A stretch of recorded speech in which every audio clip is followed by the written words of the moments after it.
நம்ம சேனலில் சுதன்ராஜ் அவர்கள் ஹாரிஸ் ரவீந்திரா ப்ரோ ப்ளீஸ் அப்படின்னு கேட்டிருக்காரு. ஸோ அவர் என்ன கேட்டிருக்காருன்னு பார்த்தீங்கன்னா ஹாரிஸ் ராகவேந்திரா சாங்ஸ் போடுங்க ப்ரோ அப்படின்னு கேட்டிருக்காங்க. அதனால இந்த வீடியோ இதோ உங்களுக்காக. மின்னலே மூவில இருந்து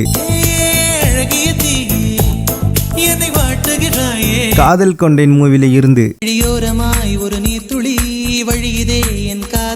மஜ்னு மூவில இருந்து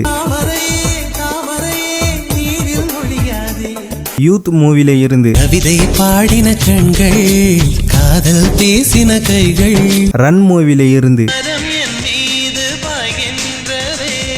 திருவிளையாடல் ஆரம்பம் மூவில இருந்து விழிகளில் விழுந்து விட்டாய் எனக்குள் எனையே ஒளித்து வைத்தாய் காதலில் விழுந்தேன் மூவில இருந்து தோழியா என் காதலியா யாரடி என் கண்ணே அயன் மூவில இருந்து நெஞ்சே நெஞ்சே நீ எங்கே M Kumaran son of Mahalakshmi என்னை சென்ற